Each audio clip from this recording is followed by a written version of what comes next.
ونستغفره ونعوذ بالله من شرور أنفسنا ومن سيئات أعمالنا من يهده الله فلا مضل له ومن يضلل فلا هادي له أشهد أن لا إله إلا الله وحده لا شريك له وأشهد أن محمدا عبده ورسوله لا نبي بعده اللهم صل وسلم وبارك على نبينا محمد وعلى آله وصحبه ومن تبع هداه يا أيها الذين آمنوا اتقوا الله حق تقاته ولا تموتن إلا وأنتم مسلمون يا أيها الناس اتقوا ربكم الذي خلقكم من نفس واحدة وخلق منها زوجها وبث منهما رجالا كثيرا ونساء واتقوا الله الذي تساءلون به والأرحام إن الله كان عليكم رقيبا يا أيها الذين آمنوا اتقوا الله وقولوا قولا سديدا يصلح لكم أعمالكم ويغفر لكم ذنوبكم ومن يطع الله ورسوله فقد فاز فوزا عظيما أما بعد فإن أصدق الحديث كتاب الله وخير الهدى هدى محمد صلى الله عليه وسلم وشر الأمور محدثاتها فإن كل محدثة بدعة وكل بدعة ضلالة وكل ضلالة في النار. Kaum muslimin jamaah Jumat yang dimuliakan Allah Subhanahu wa taala, puji dan syukur selalu kita panjatkan kepada Allah Tabaraka wa taala yang senantiasa dan selalu menganugerahkan segala nikmat karunia-Nya kepada kita. Mudah-mudahan nikmat yang Allah anugerahkan selalu bisa menghantarkan diri kita menjadi hamba-hamba yang pandai mensyukurinya, pandai menggunakan nikmat-nikmat Allah di jalannya, sehingga Allah pun akan menambahkan nikmat-nikmatnya kepada kita. Salawat serta salam semoga tetap tercurah kepada Nabi kita Muhammad sallallahu alaihi wasallam, kepada para sahabatnya, kepada keluarganya, daripada juga pengikutnya yang setia hingga akhir zaman. Kaum muslimin jamaah Jumat yang dimuliakan Allah Subhanahu wa taala, alhamdulillah dengan izin Allah Subhanahu wa taala Allah masih mempertemukan kita dengan Ramadan, di mana kalimat Ramadan di dalam Al-Qur'an ada Allah sebutkan hanya satu kali, sementara kita mengenal Ramadan itu dengan ibadah saumnya. Allah mengatakan, ya ayyuhalladzina amanu kutiba alaikumus shiyam kama kutiba alal ladzina min qablikum la'allakum tattaqun. Wahai orang yang beriman, telah difardukan kepada kalian bersiam, berpuasa sebagaimana telah difardukan kepada orang sebelum kalian, agar kalian menjadi orang yang bertakwa.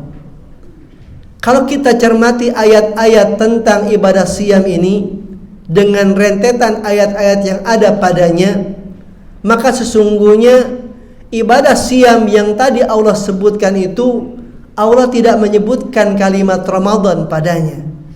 Namun hadits Nabi menyebutkan ada yang disebut dengan saum Ramadan sebagai bagian daripada rukun Islam yang 5. Ketika ditanya oleh Jibril, akhbirni anil Islam, kata Rasul, al-Islamu an tashhada an la ilaha illallah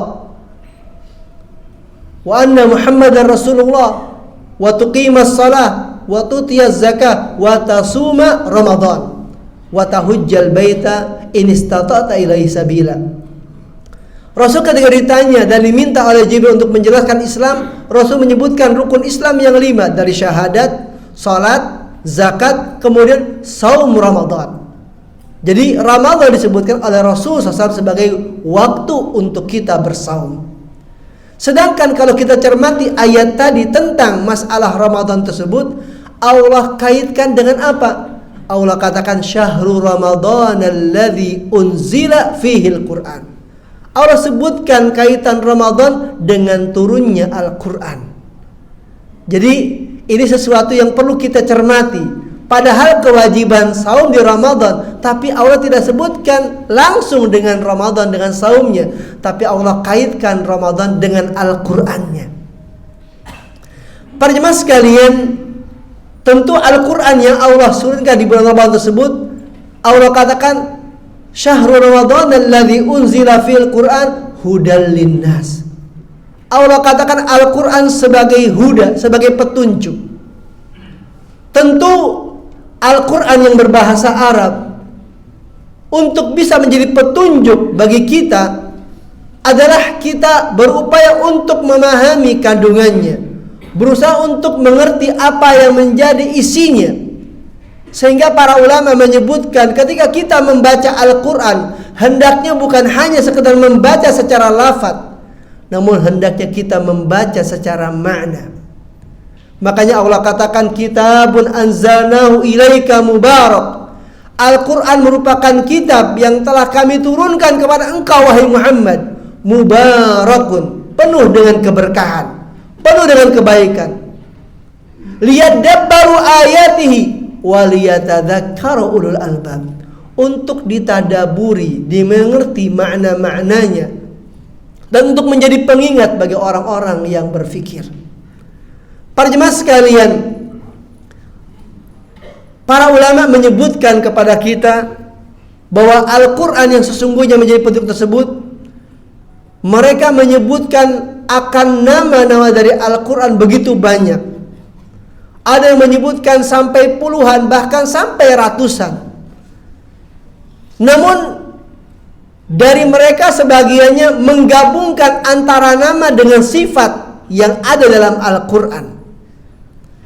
Namun kalau kita mau cermati ayat-ayat yang menyebutkan tentang Al-Quran dengan namanya, di antaranya Allah sebutkan dalam surah Fussilat ayat yang ketiga. Allah katakan, a'udzubillahi minasyaitonirrajim, kitabun fussilat ayatuh. Al-Quran ini merupakan kitab fussilat ayatuh, yang diurai rinci ayat-ayatnya, Qur'anan Arabiyya, sebagai Quran yang berbahasa Arab, liqaumi ya'lamun, bagi orang-orang yang mengerti. Ayat ini dengan tegas menyebutkan kalimat Quran. Jadi nama yang utama dan nama yang pertama untuk Al-Quran yaitu Al-Quran. Allah sebutkan dalam ayat tersebut secara langsung, di mana ketika kita melihat kalimat Al-Quran, sesungguhnya berasal dari kalimat qara'a yaqra'u, membaca. Artinya apa? Ini mengisyaratkan bahwa penamaan Al-Quran dengan Al-Quran adalah menjadi satu wahyu Allah yang harus selalu kita baca dan kita baca. Sehingga Rasul SAW memerintahkan para sahabatnya, Iqra'ul Qur'ana fi syahrin. Kata Rasul, bacalah oleh kalian Al-Quran dalam sebulan. Artinya hatamkan. Kalau kita bagi dengan jumlah juz yang 30, dengan hari yang 30 dalam sebulan, maka isyaratnya hendaknya kita membaca sehari 1 juz daripada Al-Quran. Para jemaah sekalian, hadits lain menyebutkan kepada kita, Iqra'ul Qur'an. Kata Rasul, bacalah oleh Al-Quran. Fa innahu ya'ti yaumal qiyamati syafi'an li ashabihi. Karena nanti Al-Quran akan datang pada hari kiamat sebagai pemberi syafaat untuk orang yang membacanya. Jadi Al-Quran sebagai Al-Quran adalah maknanya hendaknya kita harus sering-sering membaca. Tidak ada orang yang membaca Al-Quran berulang, melainkan dia akan mendapatkan faedah-faedah yang lebih daripada yang pertama. Dibaca yang kedua akan dapat faedah lagi daripada yang kedua. Begitu seterusnya. Sehingga sampai hari ini para ulama tidak pernah selesai untuk membahas kandungan Al-Quran. Dari mulai kitab tafsir yang pertama ditulis oleh para ulama hingga hari nanti tidak akan pernah selesai. Kenapa? Karena begitulah kandungan Al-Quran yang luar biasa, yang merupakan mukjizat yang Allah anugerahkan kepada Nabi kita Muhammad sallallahu alaihi wasallam. Mana Al-Quran yang kedua adalah Alkitab, di mana Allah katakan dzalikal kitabu. Al-Quran itu merupakan kitab, la raiba fi, tidak ada keraguan padanya, hudal lil muttaqin, petunjuk untuk orang yang bertakwa. Allah menyebutkan Al-Quran sebagai kitab. Kitab itu maknanya apa? Kitab itu maknanya sesuatu yang menggabungkan dari sesuatu yang begitu banyak. Dimana kalau kita lihat makna Al-Quran, tentu banyak kandungan-kandungan yang kita dapatkan. Dari mulai bagaimana Al-Quran mengajarkan kepada kita tentang beribadah kepada Allah, sampai bagaimana Al-Quran mengajarkan kepada kita bagaimana kita berhubungan baik dengan orang tua kita dan juga masyarakat kita. Jadi Al-Quran dikatakan kitab, artinya bahwa Al-Quran mengandung banyak gabungan-gabungan daripada ilmu yang sesungguhnya harus kita jadikan sebagai huda, sebagai petunjuk. Allah katakan la raiba fi, tidak ada keraguan padanya. Ketika Allah mengatakan dan mensifati Al-Quran tidak ada keraguan padanya, maka Allah katakan huda, dia petunjuk. Karena nggak mungkin orang menjadikan petunjuk dengan sesuatu yang dia ragu. Seorang dokter nggak mungkin memberikan petunjuk dengan A dan B obatnya kalau dia ragu dengan obat tersebut. Begitu pula kita menjadikan Al-Quran sebagai petunjuk karena sudah Allah katakan la raiba fi, tidak ada keraguan padanya. Sehingga orang mukmin tidak boleh memiliki sedikit pun keraguan akan makna kandungan Al-Quran. Orang boleh berkata apa saja tentang Al-Quran, tapi apa yang menjadi kandungan Al-Quran harus kita yakini dan kita imani. Para jemaah sekalian, yang ketiga adalah di antara makna dan nama daripada Al-Quran adalah Al-Furqan. Allah katakan tabarakalladzi nazzala al-furqana ala abdi. Maha suci Allah yang telah menurunkan Al-Furqan, yaitu Al-Quran, ala abdihi, kepada hambanya Nabi kita Muhammad SAW, liyakuna lil alamin nadhira, agar dia menjadi memberikan kepada seluruh alam semesta. Al-Quran dikatakan Al-Furqan, maknanya bahwa Al-Quran sebagai pembeda. Al-Quran menjadi pembeda, penjelas mana yang halal, mana yang haram, mana yang hak, mana yang batil, mana yang boleh, mana yang tidak boleh. Al-Quran menghalalkan nikah, Al-Quran mengharamkan zina, Al-Quran menghalalkan jual beli, Al-Quran mengharamkan riba, dan berikutnya dan seterusnya.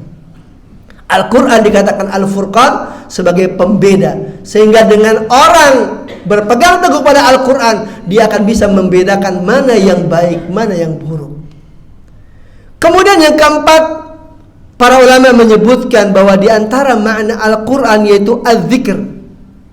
Allah katakan dalam ayatnya, inna nahnu nazzalna dzikra wa inna lahu lahafizun.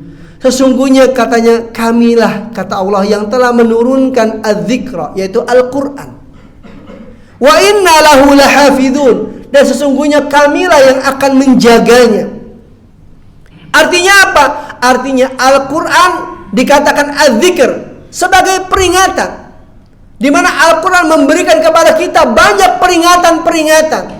Dari mulai Al-Quran menceritakan tentang umat-umat sebelum kita, di mana Allah membinasakan mereka karena kedurhakaannya. Itu sebagai peringatan untuk kita, agar kita jangan berbuat seperti mereka. Al-Quran menyebutkan kepada kita tentang bagaimana adanya orang-orang yang dimuliakan oleh Allah dengan imannya. Itu sebagai peringatan untuk kita, agar kita bisa mengikuti jalannya. Inna nahnu nazzalna dzikra, sesungguhnya kami yang telah menurunkan Al-Quran, wa inna lahu lahafizun, dan kami yang menjaganya. Para jemaah sekalian, mudah-mudahan apa yang menjadi nama daripada Al-Quran, Al-Kitab, Az-Zikr, juga Al-Furqan, bisa menjadi satu ilmu untuk kita bisa lebih dekat dengan Al-Quran dan lebih berupaya untuk memahami kandungan Al-Quran, sehingga Al-Quran benar menjadi petunjuk dalam hidup kita menuju ridha Allah Subhanahu wa ta'ala. Barakallahu li wa lakum fil Quranil azim, wa nafa'ani wa iyyakum bima fihi minal ayati wa dzikril hakim, wa taqabbala minni wa minkum tilawatahu, innahu wasami'ul alim, fastaghfiruhu innahu wal ghafurur rahim.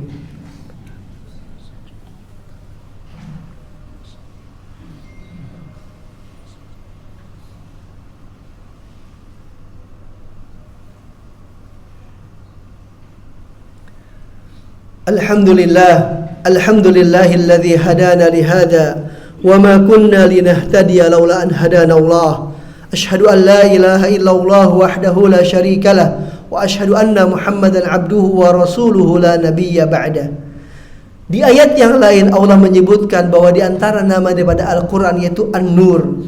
Allah katakan, ya ayuhan nas, wahai manusia, qad ja'akum burhanum mir rabbikum. Sungguh telah datang adalah petunjuk, dalil daripada Tuhanmu. Wa anzalna ilaikum nuram mubina, dan kami telah menurunkan kepada engkau adalah nuram mubina, cahaya yang jelas. Al-Quran sebagai nur, sebagai cahaya, di mana hidup kita perlu cahaya. Orang perlu hidup dengan cahaya, di mana kita harus membayar mungkin harga yang mahal untuk bisa mendapatkan cahaya. Sementara Allah menjadikan Al-Quran sebagai cahaya dalam hidup kita. Maka hendaklah kita dekat dengan Al-Quran, sehingga hidup kita akan terbimbing. Cahaya membimbing kita kepada yang baik. Orang bisa selamat dari suatu lubang dan selokan ketika dia memiliki cahaya dan bisa melihatnya. Begitu pula orang bisa terselamatkan dari segala hal-hal yang haram kalau dia memiliki cahaya-cahaya iman. Kemudian yang keenam adalah di antara nama daripada Al-Quran disebutkan sebagai mau'izah. Allah katakan, ya ayuhan nas, wahai manusia, qad ja'atkum mau'idhatum mir rabbikum. Sungguh telah datang kepada kalian mau'izah, nasihat daripada Tuhan kalian. Al-Quran sebagai mau'izah, nasihat. Betapa banyak kita dapatkan apa yang menjadi kebaikan dari Al-Quran berupa petunjuk-petunjuk, berupa nasihat-nasihat yang membimbing kita kepada kebaikan. Mudah-mudahan Ramadan yang Allah masih pertemukan kita dengannya ini menjadi kesempatan untuk kita lebih dekat dengan Al-Quran, sehingga apa yang menjadi kandungan dan makna Al-Quran tadi bisa menghantarkan diri kita menuju ridha Allah subhanahu wa ta'ala. Inna Allaha wa malaikatahu yusalluna 'alan nabi ya ayyuhalladzina amanu sallu 'alaihi wa sallimu taslima. Allahumma salli ala Muhammad wa ala ali Muhammad kama sallaita ala Ibrahim wa ala ali Ibrahim wa barik ala Muhammad wa ala ali Muhammad kama barakta ala Ibrahim wa ala ali Ibrahim fil alamin innaka Hamidum Majid. Allahumma inna nas'aluka bi asma'ikal husna wa sifatikal ula. Allahumma innaka antal ahadus samad alladzi lam yalid wa lam yulad wa lam yakul lahu kufuwan ahad.